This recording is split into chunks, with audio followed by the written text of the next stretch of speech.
بسم اللہ الرحمن الرحیم۔ السلام علیکم۔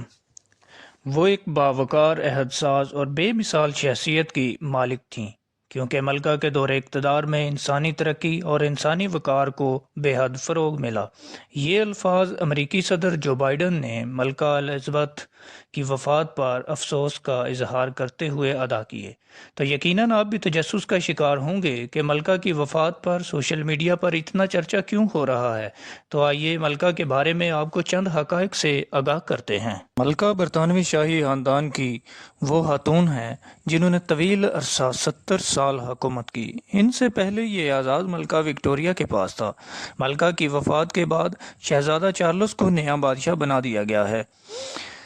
ملکہ نہ صرف برطانیہ بلکہ پاکستان کی بھی ملکہ رہ چکی ہیں، کیونکہ برطانیہ نے آدھی دنیا پر حکومت کی۔ سب سے کم عمر میں بننے والی ملکہ کا اعزاز بھی ملکہ الزبتھ کے پاس تھا، جو کہ 25 سال کی عمر میں ملکہ بن گئی۔ برطانوی ملکہ کے پاس اختیار تھا کہ وہ برطانوی گورنمنٹ کو کوئی بھی حکم جاری کر سکتی تھیں۔ 21 اپریل 1926 کو 2:40 پر مے فیئر میں پیدا ہوئیں۔ ملکہ الزبتھ جب پیدا ہوئیں تو ان کے دادا کنگ جارج برطانیہ کے بادشاہ تھے۔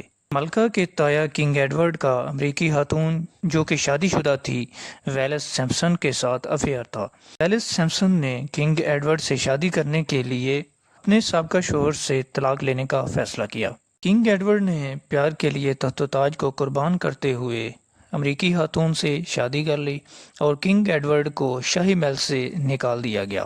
اس وقت ملکہ کے والد جارج ششم کو بادشاہ بنا دیا گیا۔ 1939 ستمبر دوسری جنگ عظیم شروع ہوئی۔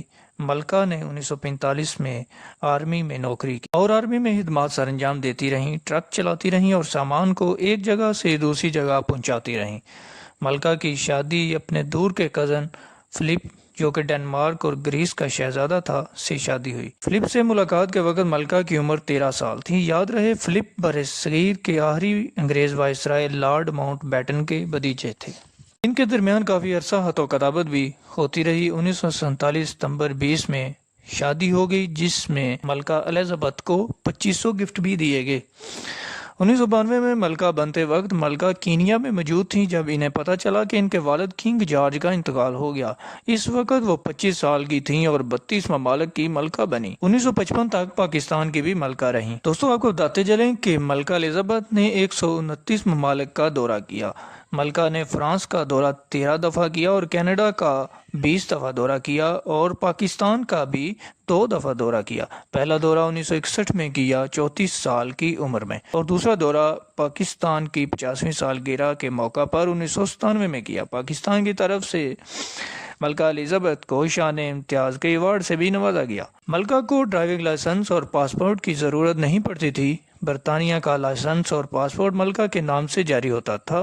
برطانیہ کا قومی پرندہ سوان ملکہ کی ملکیت تھی اور برطانیہ کے دریا میں موجود جتنی مچھلیاں تھیں ملکہ کی ملکیت میں تھیں، جو کہ اب نئے بننے والے بادشاہ چارلس کے ملکیت میں چلی گئیں۔ برطانیہ کے پانیوں میں پائی جانے والی تمام ڈالفنز بھی ملکہ کی ملکیت تھیں۔ ملکہ نے گورگی نسل کے کتوں کو بھی پال رکھا تھا اور ایک وقت میں ملکہ نے تو 30 کی تعداد تک کتے پالے، اور ملکہ نے اپنی زندگی میں 129 پورٹریٹ بھی بنوائے، یعنی پینٹنگز بھی بنوائی۔ ملکہ الزبتھ لازمی طور پر ڈیبٹ کارڈز اور کریڈٹ کارڈز استعمال کرتی ہوں گی، لیکن ملکہ کے پاس ایک ATM مشین بھی موجود تھی جو کہ بکنگم پیلس کے تہخانے میں لگوائی ہوئی تھی۔ اگر ملکہ الزبتھ کی دولت کی بات کریں تو ملکہ برطانیہ کی امیر ترین شخصیات میں شمار ہوتی تھیں۔